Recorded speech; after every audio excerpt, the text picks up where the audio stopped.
Great. So we are ready to begin, Utsav. It's live. That's exactly what I can see, and we are ready to go.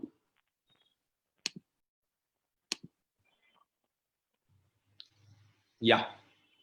So Utsav, very good evening and welcome to this another second session of Big Dreams. So if you are a builder or if you are a government institute, any large scale institution, or anyone who is building their building, constructing any kind of a structure, let it be small, big, mid-size.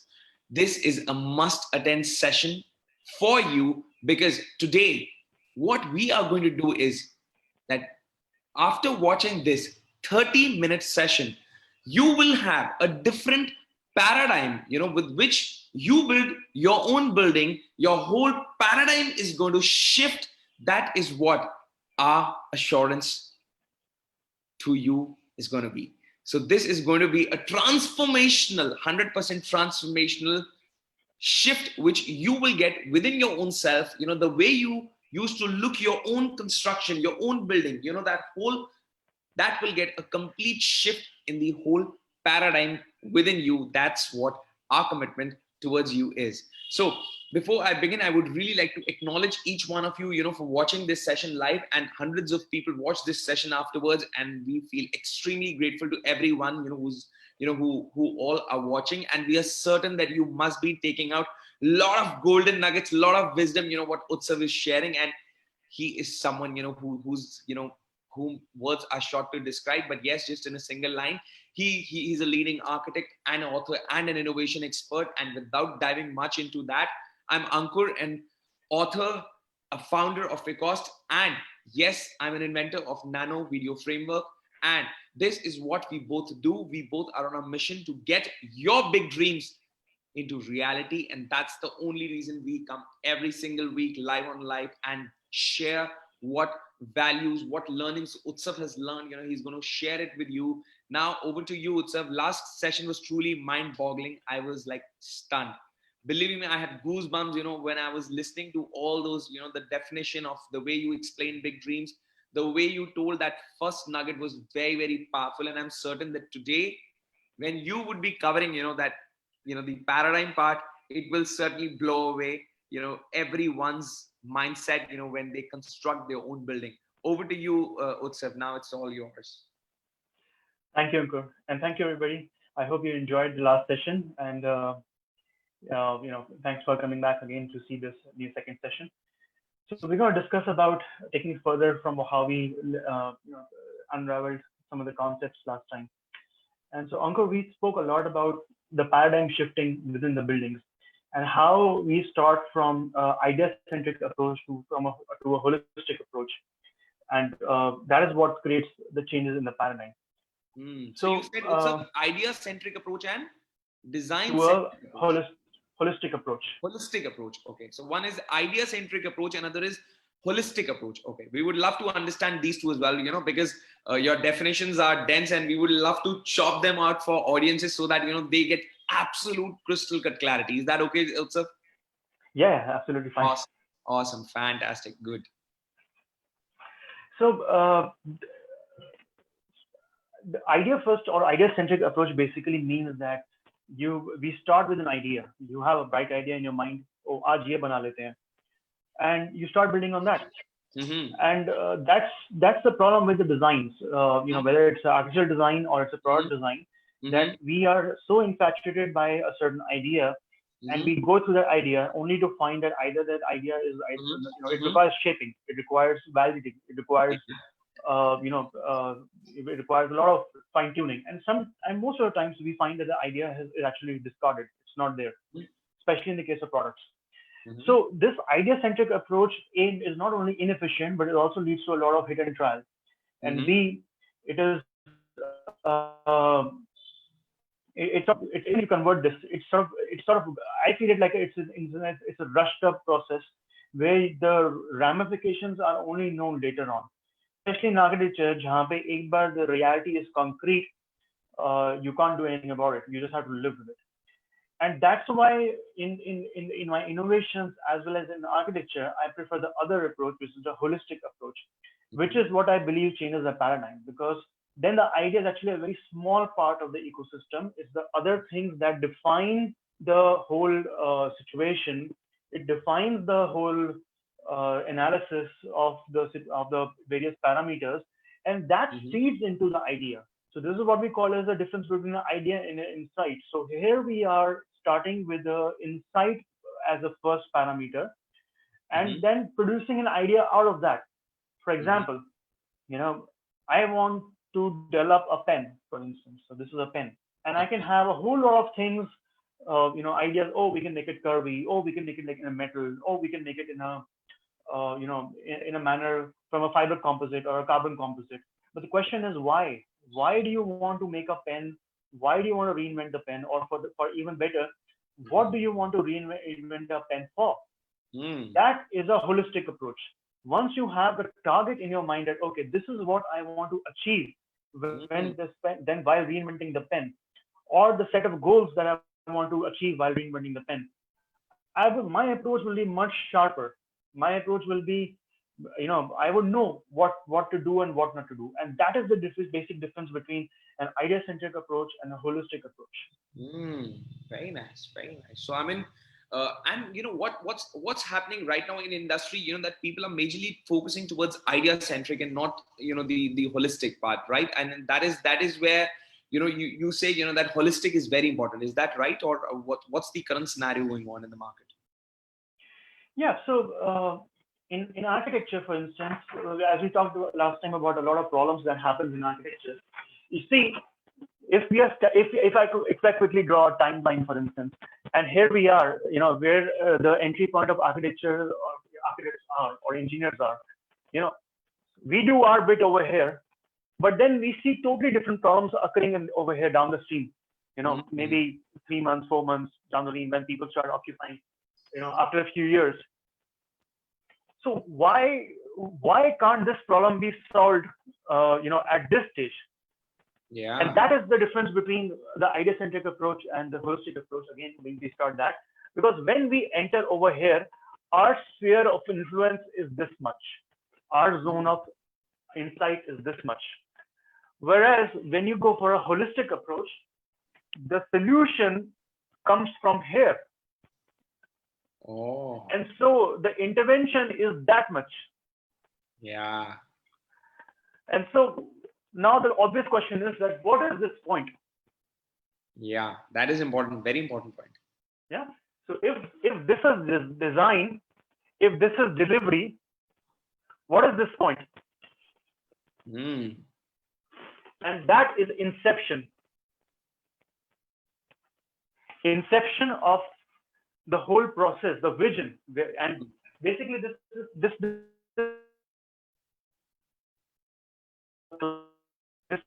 belongs to the why. When go deep and we hello. Yeah, I think it's yeah, it's now it's okay. Yeah, can you hear me now? Yeah, now it's okay. Yeah. So when we sit at this point and we start asking a lot of questions like why we do want to do this, what is really coming on it. So all those ecosystem mapping actually leads us back into the time of this area. Where did the client start from? Where did the requirement originate from? What is he trying to do actually? What is he trying to get done? And that is where the holistic part starts in. And when you when you keeping all the factors in mind and then you start designing, that's what creates the paradigm change. Awesome. This is phenomenal, because when that means that the whole a holistic approach is all about seeing a lot of things at the inception state, or rather than which comes prior to the even design, and strongly focusing upon the why. That why are we doing it? I think that why is something, like one of our co-trainer, he always says, if your why is clear, your how becomes easy. So I think, that I think I can feel that same happening, even in architecture as well, that why, if anything is happening, why are we doing that? If that becomes easy, then how would certainly would lead to making things easier. So we have a three-step formula: is the why, the what, and the how. Oh, So yes. first we see the why, which is the ecosystem mapping. Okay. Then is the what, that is the strategy, and the how is where the innovation happens. Awesome. And that is what is strategic innovation, because the moment you know what needs to be achieved, you're bang on, like you're straight into that. And that is what is the fun. I mean, that's what I really like about architecture. You know, we can actually, once we know what to do, there are so many ways you can mold the shape, you can mold the concrete. Yeah. It's the same thing. It's just concrete. It's just how you place the concrete. Exactly. And you can achieve wonders out of that. I mean, it's just like a clay, you know, then you can just shape up your thoughts, you know, shape up your design, shape up the functionality, performance, any aesthetics, anything, you know, whatever it may be, you know, I mean, everything can be done. It's just that, you know, if that why gets clear at the root level, you know, at the inception level, then certainly, you know, from why to what to how, you know, or probably inception to strategy to innovation, you know, I think everything, you know, goes in the right way then. Correct. Awesome. This is truly outstanding, and you know, I mean, such a great learning. I'm certain that guys, you must be getting massive value out of it. And believe you me, if you implement this in your building structures, you know, in your design, not just at the design, but at the inception level, then it will get you massive shift. And he's the one, you know, I told you last time as well, and today, innovation is the word, you know, which is there, stands out in his DNA. And just take out as much as you can whenever the word innovation comes, or in and around it. He is certainly going to get a bigger smile on his face, because he's passionate about it. And guys, you must be feeling that, you know, that when that word innovation comes, you know, he gets so happy. And that's exactly, you know, so I could feel your energy, and it's truly amazing. Wow. Now, so when you talk about the paradigm, you know, how before we dive into, you know, that how that paradigm shifts, I would love to understand, you know, that what happens, you know, for someone if he or she is building up a structure, what happens for them, you know, when they change the paradigm, you know, what's in it for them, you know, I mean, to change the paradigm, why should they change it? That is something, you know, the question straight coming to my mind. Okay, so let's understand what is a paradigm first. I know we have been using this word, and you know, and it's sort of you know, it's not a regular language word, so I'm pretty sure that there's a lot of belief systems around it. But what simply paradigm means is a pattern. You know, there is a pattern around each of us. You know, there's a pattern that we undergo through. We wake up in the morning, we brush our teeth, we get freshened up, we leave for office. You know, that's a pattern. And in the repetition of that pattern, it becomes a paradigm. So why do we have Sundays? Because we want to change. You know, we want to shift, we want to break, right? So it's as simple as that. Now let's extrapolate that to a business level, or to the way we want to work, for instance. Have you result until you change the Yeah, what's up? Hello? Yeah, it's okay now. Yeah. So what I was saying was that if you have heard about that saying that you can't change the result until you change the path. Yeah. 1 + 1 will always be 2. 2 + 2 will always be 4. So if you have to create a 5, you got to change something. Yep. And that's exactly what happens in businesses. Businesses want a different outcome, but they follow the same path. So simply, why do we want to change the paradigm? Because we want different results. What are those results? So maybe for an institution like a school, more experiential learning, better education to the students, more intake of the students. They want to suppress the competition. For builders, you know, giving the same things again and again and again, what does it come back to? Being a commodity. So how can they change being a commodity? Well, be different, but be different in a meaningful way, not idea-centric, a holistic thing. For institutions like government building and all, you know, the place you live in is the way it impacts you. Simple as that. True for offices, true for government buildings, true for schools, true for homes. Yeah. You want to change your life, change your space. So true. So this is what happens when you change the paradigm, and this is what you get when you change the paradigm. You know, a lot of my projects have been about revival. They have been about businesses who have, you know, who want to change, or they were forced to change. For instance, there was a hospital that we did, because of the competition all around, they felt the need to change. But how do you change that? How do you change a standard service? Well, change the paradigm, change the way you service your client, change the way you make the client feel. For the hospital, it's basically patients and attendants. Wow. So we added a layer of user experience, and that changed the trajectory of the business. Awesome. Beautiful. I mean, So, how deeply innovation is related to architecture, Utsav. Today for the first time, I'm feeling it in my life. Wow. This is like, I could have never ever think to the wildest of my dreams what I feel. That even hospital architecture, to what levels, to what deepest levels of customer service levels, what kind of customer are you going to cater to? Everything would be covered then, at that too at architecture level. yeah, the moment you start this journey, there is no end. I've seen it. It's like a rabbit hole. It just goes on, and you got to discover that. But you see, that's what the point is. Usually, if we understand the paradigm, the most common thing that we know about is the needs, which is a physical paradigm, right? मुझे ये चाहिए, मुझे इतने कमरे चाहिए, मुझे इतना मुझे इतने टेबल्स चाहिए, मुझे इतने कॉन्फ्रेंस रूम चाहिए. Okay? That is the physical part of it, and that's okay. It's important. But the moment you add a layer of emotional need, which is the user experience, it starts getting interesting. Now, for all the businesses out here, all the builders, all the people who are into the businesses, there's another paradigm called the aspirational paradigm. So this has to do with the business case and the feasibility. And what we're looking at is this: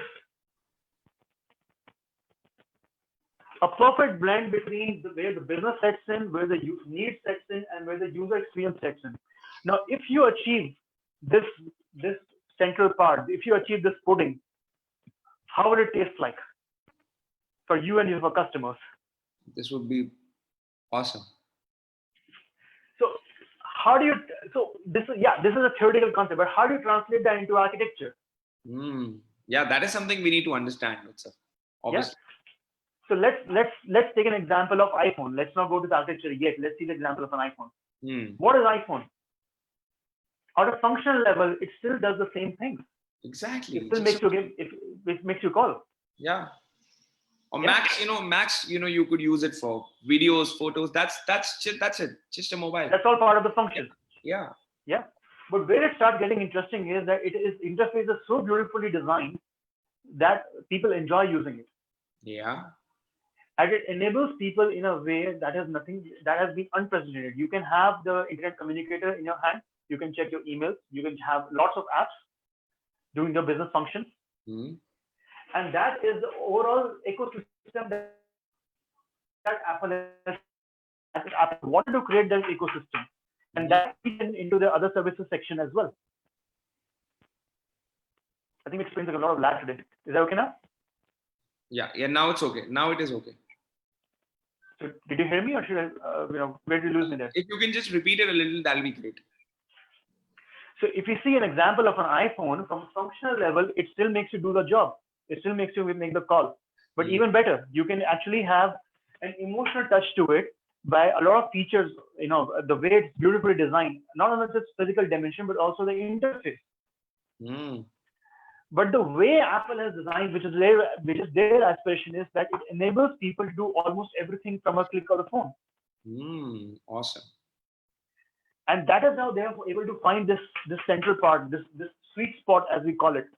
And so it's just not a product. It's the entire experience level that they have uplifted. And the same thing goes in architecture. The same layers go into architecture. It's not just about design. It's about the process, how you go it. It's about the model that you follow, and that is directly proportional. Let me use a different color. That is directly proportional from here. What is the client trying to do? Or rather, it starts informing back as well in some cases. So here is where the paradigm change happens. Here is where these interactions with the client, which interactions with the business case, is where the paradigm change happens. And that is translated in reality over here.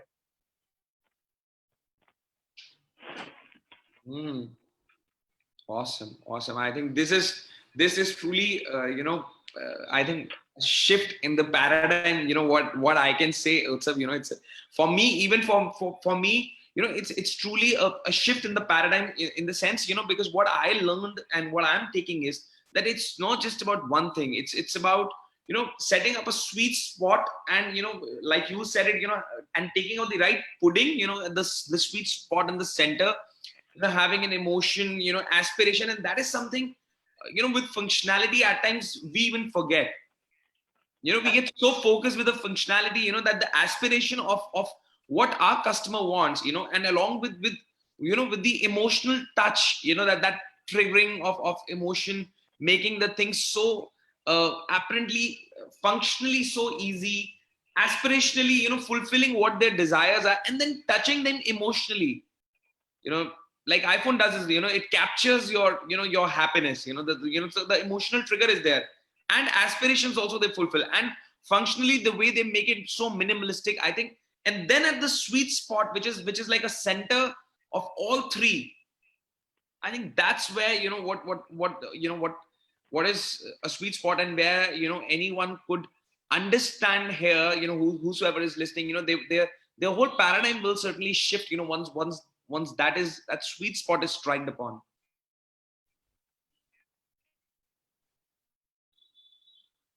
Great. This is, It's the vanilla, it's the chocolate, and the strawberry. What it's the entire sundae that makes it very palatable.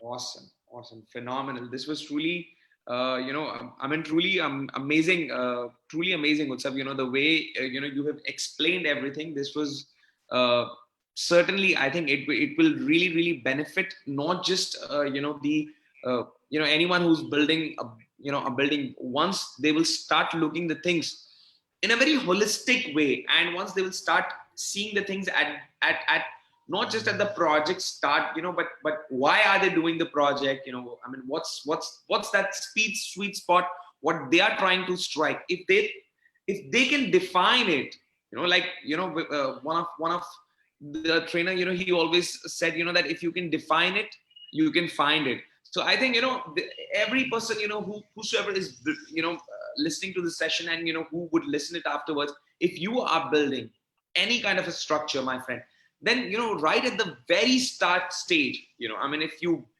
build up an inception plan, with a very strong why, I think that is something, Utsav, what you told is in nutshell, that what, why, what, how would certainly lead to innovation getting very simpler and easier, right? Yeah. So these are basically it's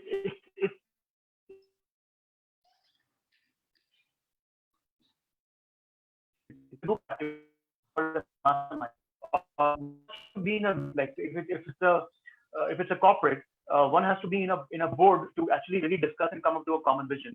And when that happens, it starts changing things.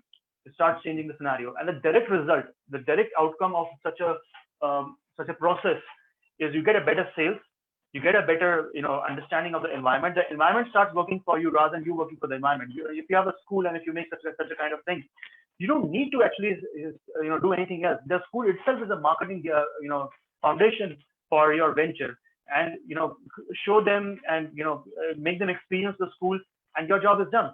And I've had those clients, I've had those buildings where the sales just popped up just because they had a deep sense of values embedded in the architecture that served as a foundation. So this will have a serious outcome on whoever is doing whatever is doing. If the purpose is clear, it will certainly have its benefits through if they follow this process.